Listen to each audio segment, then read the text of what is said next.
მოდი ამ ვიდეოში ვისაუბროთ ისევ მოთხოვნის ელასტიკურობაზე ფასის მიხედვით, ოღონდ ცოტა უფრო ექსტრემალური მაგალითი განვიხილოთ და პირველი მაგალითი იყოს ესეთი. ესე იგი, გვაქვს რაღაც ფლაკონი აქ, ხო? ფლაკონი. და ამ ფლაკონში რეალურად არის ინსულინი, რაც დიაბეტის მქონე ადამიანებს ესაჭიროებათ, რომ მიიღონ, ზოგიერთი ტიპის დიაბეტის მქონე ადამიანს და გარკვეული მოთხოვნა არსებობს ამაზე. სასიცოცხლოდ მნიშვნელოვანი რამ არის მათთვის, ასე რომ მოთხოვნა ალბათ წარმოგიდგენიათ როგორიცაა, ხო? აუცილებლად სჭირდებათ, რომ კვირის განმავლობაში რაღაც რაოდენობა მიიღონ. ახლა, შეგვიძლია ესეთი ცხრილი გავაკეთოთ, თქვათ რაღაც ჯგუფს ვაკვირდებით ადამიანების, აქ არის ფასი და აქ არის რაოდენობა, რამდენი კვირაში, თქვათ. ესე იგი, თქვათ ვაკვირდებით, როცა 5 ლარი ღირს, რა თქმა უნდა, ეს გამოგონილი ფასია. თქვათ, როცა 5 ლარი ღირს, ეს ჯგუფი დიაბეტის მქონე ადამიანების, რომელთაც ესაჭიროებათ ინსულინის მიღება, რა რაოდენობის აი ამ ფლაკონს რა რაოდენობით ყიდულობენ კვირაში. და თქვათ 100 არის ეგ რიცხვი. ახლა, დავუშვათ, გაიაფთა ეს წამალი და გახდა 1 ლარი.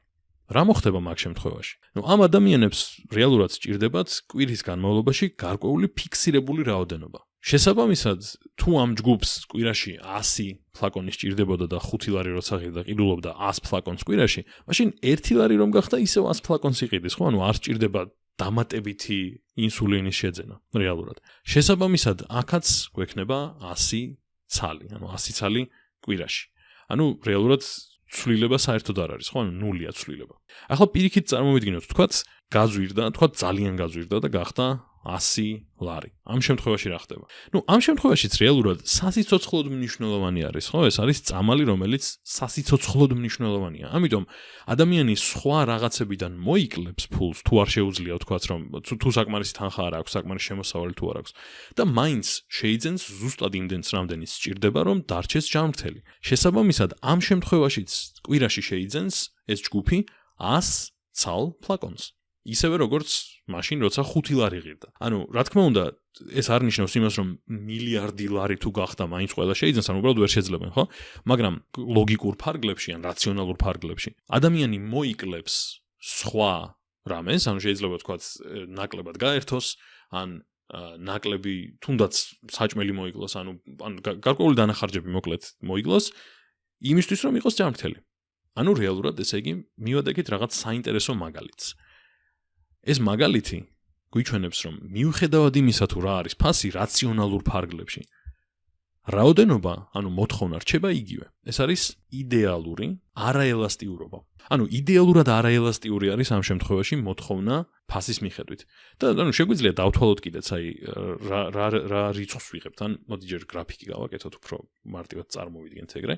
ესე იგი, სტანდარტულად აქეთ გვექნება ფასი, აქეთ გვექნება რაოდენობა და თუ ავიღებთ მონაცემებს, ესე იგი, თქვათ, სადღაც აქ იყოს რაოდენობა 100, 100 კვირაში და აქ იყოს ფასები, ესე იგი, ეს იყოს, თქვათ, 1 ლარი, ეს იყოს 5 ლარი და ეს იყოს 100, ხო? ესე იგი, 100, 5 და 1. და მონაცემებს თუ ავიღებთ 1 ლარისთვისაც, ცოტა ქვემოთ უნდა მოვნიშნო, ესე იგი, სადღაც აქ, მაინც 100 ცალი არის მოთხოვნაში, 5 ლარისთვისაც იგივე და 100 ლარისთვისაც იგივე. რეალურად მივიღეთ ესეთი ვერტიკალური გრაფიკი და თუ დავთვლით როგორი არის ამის ელასტიკურობა, მივიღებთ 0-ს, ხო? 0-ს მივიღებთ, იმიტომ რომ შეგვიძლია დავთვალოთ კიდეც როგორ ვითვლით ამას, ხო?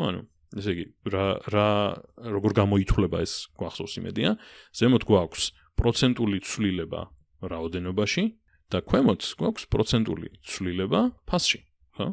რაც, რა გამოდის, ფასში რანაირი ცვლილებაც არ უნდა იყოს, რაც არ უნდა ეწეროს აქ, ხო, იმიტომ შეიცვალა, თქვათ, 4 ლარით მოიკლო, 95-ით მოიმატა, ასე შემდეგ. რაოდენობაში არის ცვლილება ნულოვანი და ამიტომ გამოგვივიდა, რომ საბოლოო ჯამში თვითონ რიცხვი, რასაც ვიღებთ, მაინც არის 0. ახლა მეორე მაგალითზე მინდა გადავიდე, მეორე ექსტრემალურ მაგალითზე კერძოდ და ეს იქნება იდეალური ელასტიკურობის მაგალითი. და მოდი ახლა ვნახოთ ეგ როგორია. ესე იგი, მიუბრუნდეთ ისევ, ცოტა ავიდეთ ზემოთ. ახლა გვაქვს, vending machine. ყველა მივიცით რაც არის და ორივე, თქვათ, აბსოლუტურად ერთნაირია დასაწყისში და თქვათ, ორივეგან პირობითად განვიხილოთ Coca-Cola. ორივეგან Coca-Cola იყიდება, თქვათ, 1 ლარად სიმარტივისთვის, ესე იგი, 1 ლარი ღირს აქ და 1 ლარი ღირს აქ. და ისევ, ორივე არის აბსოლუტურად თანაბარ პირობებში. დგას ერთად დგას ორივე, დიდი რიგები არ არის ერთთან, არა მეორესთან, ასე რომ თანაბარ პირობებშია ორივე. ერთი განსხვავება ის არის, რომ აი ამ vending machine-ისთვის არ იცვლება ფასი. და ახლა განვიხილოთ, რა მოხდება, თუ თქვათ, მოდი გავაკეთოთ აქაც ცხრილი, ესე იგი, ფასი და რაოდენობა და თქვათ, როცა 1 ლარი ღირს 100 ცალი კილა იყიდება დღეში. ალბათ ავსებენ ხოლმე პერიოდულად და მაგიტომ. ორივეგან ასეა. მაგრამ რა მოხდება იმ შემთხვევაში, თუ აი ამ პირველ vending machine-ში შეიცვალა ფასი და თქვათ გახდა 99 თეთრი. პირობითად. ამ შემთხვევაში ყველაფერი თუ თანაბარი არის აქ, მაშინ ადამიანი მივა ამ პირველთან და იყიდის ამ პირველიდან, იმიტომ რომ არის ოდნავ უფრო იაფი. და რადგან არაფერს კარგავ და რადგან ერთი და იგივენაირად არის ორივე, ანუ შენთვის თანაბრად მარტივია რომელში შეიძენ, ბარემ შეიძენ უფრო იაფში.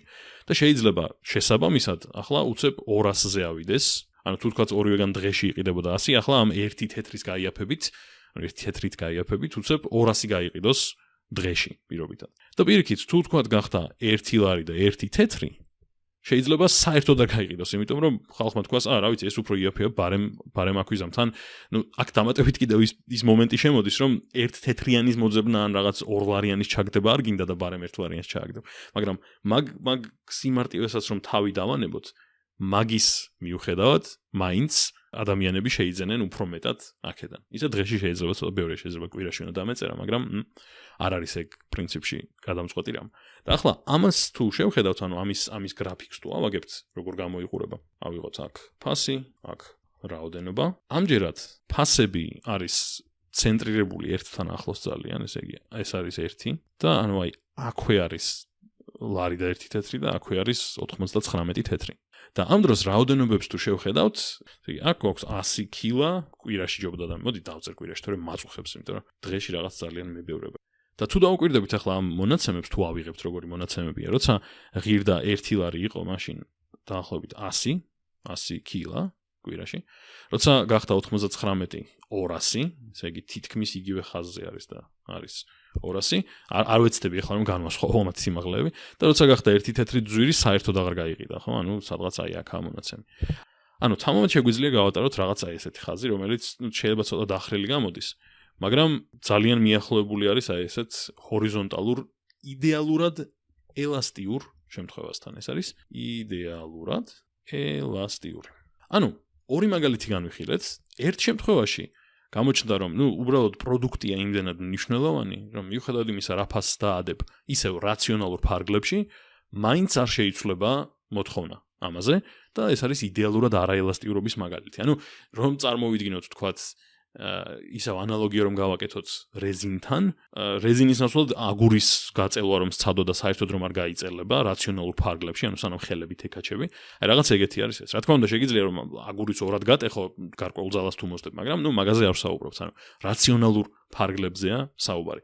და აქეთ გვაქვს საპირისპირო მაგალითი, ხო? ანუ აქ მივიღებთ, რომ ელასტიურობა არის ისევ რაციონალურ ფარგლებში უსასრულობა. ანუ რა თქმა უნდა, უსასრულობა არ არის რეალურად გარკვეული რიცხვია და თუ გამოთვლით, ნახავთ, რომ უბრალოდ ძალიან პატარა პროცენტული ცვლილება გვაქვს ფასში და 50-დან 100%-მდე ცვლილება გვაქვს რაოდენობაში. ანუ რაღაც ასე თუ ისე დიდ რიცხვს 50-დან 100%-მდე რაც არის, მაგ რიცხვს ყოფთ ძალიან პატარა რიცხვზე, ხო?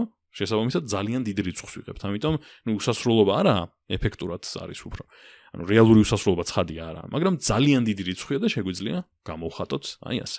ესე იგი, იდეალურად არაელასტიური, ანუ ნულოვანი ელასტიურობა აქვს პრაქტიკულად და იდეალურად ელასტიური, პრაქტიკულად უსასრულო ელასტიურობა აქვს, რაც ნიშნავს, რომ ძალიან მცირე ცვლილებაზე ფასში ძალიან დრამატულად რეაგირებს მოთხოვნა აი ამ პროდუქტზე.